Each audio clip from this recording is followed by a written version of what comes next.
Alors aujourd'hui, en fait, la conversation, effectivement, vous le savez, c'est déjà au cœur de l'influence. L'influence, comme on la connaît sur le digital aujourd'hui, c'est vraiment du partage public d'informations.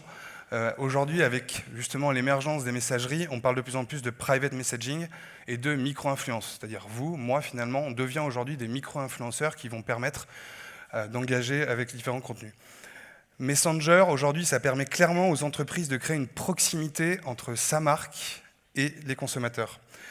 Surtout à l'heure de la multiplication des contenus aujourd'hui que l'on connaît sur l'ensemble des plateformes, c'est de plus en plus critique, et des startups comme Entendre la France, que l'on va voir juste après, l'ont bien compris et ont joué là-dessus.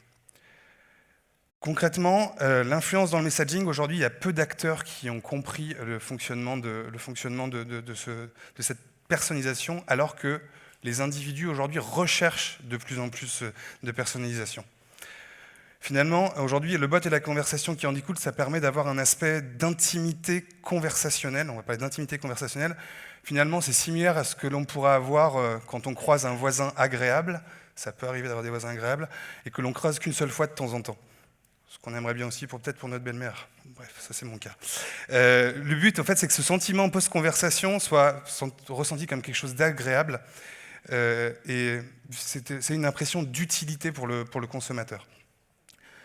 Et de cette pertinence, finalement, on aura très certainement envie de faire des recommandations derrière de l'entreprise ou du bot en question. Donc l'influence sur Messenger, c'est quoi? C'est ce voisin réel, mais finalement qui devient digital, que l'on peut finalement contacter 24 heures sur 24, 7 jours sur 7. Et c'est un subtil mélange entre finalement un copywriter et une intelligence artificielle. Et finalement, cette intelligence, qu'est-ce qu'elle fait? Elle est toujours prête à s'engager avec le consommateur. Pourquoi en fait? Parce qu'on recherche aujourd'hui avant tout à susciter de l'intérêt, puis de l'action auprès du consommateur, pour, pourquoi pas, aller jusqu'à l'acte d'achat. Et le messaging a bien compris cela et permet en 2 étapes d'y arriver d'une manière assez rapide. Comment on y arrive aussi? En fait, en articulant de manière engageante son discours auprès des consommateurs et en répétant le message de différentes façons. Si je regarde aujourd'hui, l'entreprise qui est le premier chatbot conversationnel qui, pour moi, remplit avec brio cet aspect, ce marketing d'influence, c'est Jam. Pour ceux qui ne connaissent pas, Jam est un bot qui cible aujourd'hui les 15-30 ans. Je vous rassure, je n'ai pas d'action chez eux pour vous en parler. Le bot engage aujourd'hui des conversations avec les jeunes générations, avec différents codes, des phrases courtes, percutantes, des acronymes, des gifs, surtout sur des thématiques d'actualité. Et cela par plein de moyens.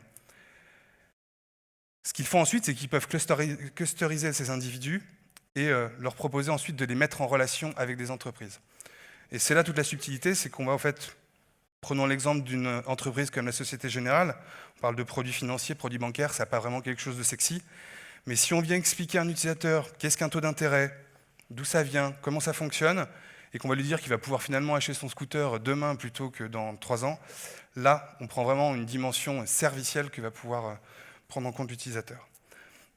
Donc la question, en fait, finalement, c'est est-ce qu'un bot est un influenceur? J'aurais tendance à dire oui, en quelque sorte, parce que ça va permettre finalement d'une manière intime, en one-to-one, donc entre individus, de fournir des exclusivités liées à des entreprises, liées à des marques, à destination de prospects, et de faire donc un pas vers eux, plutôt que dans l'autre sens d'avoir une multitude de produits et services diffusés par un trop grand nombre.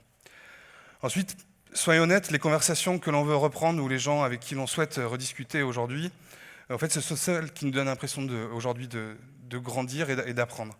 Et finalement, c'est là que le concept d'influence directe prend toute son essence et doit finalement dépasser l'aspect simplement commercial que l'on peut avoir pour englober et les centres d'intérêt des utilisateurs et leur donner envie de revenir et surtout de partager leur expérience.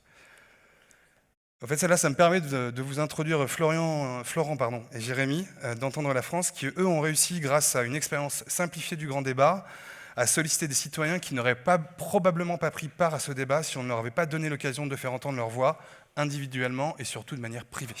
Merci.